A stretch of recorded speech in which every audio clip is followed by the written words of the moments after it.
ഞാനിന്ന് തെരണ്ടി വറുത്തരച്ച് വയ്ക്കുകയാണ് കേട്ടോ. കുറച്ച് തേങ്ങ, നല്ല ഉലുവ, കുരുമുളക്, ചുമന്നുള്ളി ഇത്രയിട്ട് നല്ലോണം വറുത്തടിക്കുകയാണ്.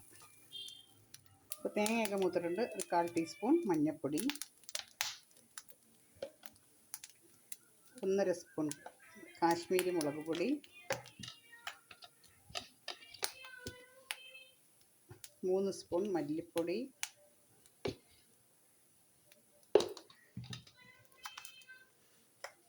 ശകലം പെരുംജീരകപ്പൊടി ഇത്രയിട്ട് നല്ല മൂപ്പിച്ചെടുക്കുക.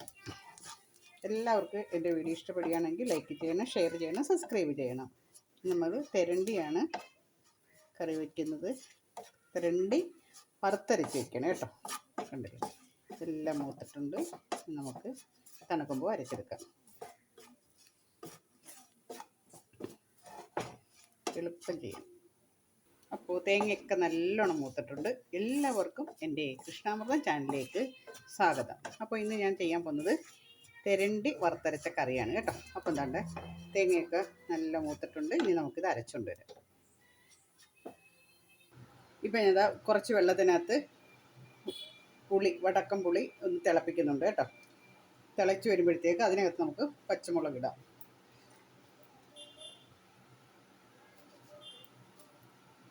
രണ്ട് പച്ചമുളക് ഇടാം.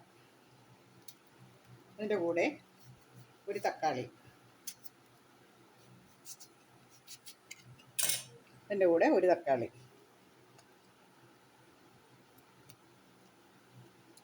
ഇതിനകത്ത് നമുക്ക് ഉപ്പിടാം.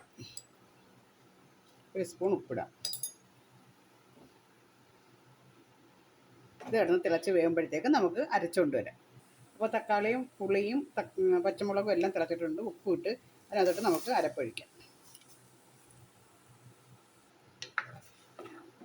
നമ്മൾ അരപ്പ് ഒഴിച്ചിട്ടുണ്ട്. നമ്മൾ തേങ്ങ വറുത്തരച്ച തെരണ്ടിക്കറിയാണ് ഞാൻ ഉണ്ടാക്കുന്നത് കേട്ടോ. ആദ്യം പുളിയും വടക്കം പുളിയും തക്കാളിയും പച്ചമുളകും ഉപ്പിട്ട് നല്ലോണം തിളപ്പിച്ച് അതിൻ്റെ കൂടെ നമ്മൾ തേങ്ങ വറുത്ത് ഇട്ടിട്ടുണ്ട്, അരച്ച് ഒഴിച്ചിട്ടുണ്ട്. ഇനി ഇത് തിളയ്ക്കണം. നമ്മൾ മീനൊക്കെ നല്ല കട്ട് ചെയ്ത് വെച്ചിട്ടുണ്ട്. തെരണ്ടിയാണേ. ഇപ്പോൾ നമുക്ക് കണ്ട് തിളച്ചിട്ടുണ്ട്. ഫ്രഷ് കറിവേപ്പില ഇടാം. നമ്മുടെ കഴുകി വെച്ചേക്കുന്ന നല്ല തെരണ്ടി, നല്ല പച്ച ഫ്രഷായ തെരണ്ടി കേട്ടോ. അതെടുത്ത് നമുക്കിടാം. അപ്പോൾ അത് ഇട്ടിട്ടുണ്ട്, കണ്ടില്ലേ. നമ്മുടെ തെരണ്ടിക്കറി റെഡി ആയിട്ടുണ്ട്. അടിപൊളി കറിയാണ് കണ്ടോ.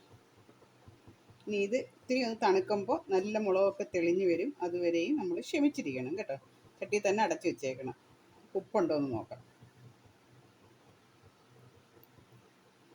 ഉപ്പൊക്കെ ഉണ്ട്. ഇനി നമുക്ക് ഒരു ശകലം പച്ച വെളിച്ചെണ്ണ ഒഴിക്കാം.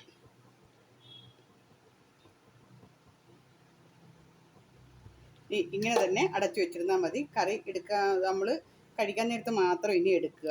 അപ്പോൾ കറിയുടെ മുളകെല്ലാം തെളിഞ്ഞ് നല്ല റെഡി ആയിട്ടിരിക്കും. അപ്പോൾ തണുക്കണം കറി. അപ്പോൾ നമുക്ക് എടുത്ത് ഉപയോഗിക്കാം. കണ്ടില്ലേ, ഇങ്ങനെയാണ് തെരണ്ടിക്കറി വറുത്തരച്ച് വയ്ക്കുന്നത് കേട്ടോ. അപ്പോൾ എല്ലാവരും ഇങ്ങനെ ചെയ്ത് നോക്കണം. എൻ്റെ വീഡിയോ ഇഷ്ടപ്പെടുകയാണെങ്കിൽ ലൈക്ക് ചെയ്യണം, ഷെയർ ചെയ്യണം, സബ്സ്ക്രൈബ് ചെയ്യണം. ഓക്കെ, അടച്ചു വെച്ചേക്കാം. അപ്പോൾ അടുത്തൊരു വീഡിയോസുമായിട്ട് അടുത്ത ദിവസം കാണാം. അതുവരെ എല്ലാവർക്കും നമസ്കാരം.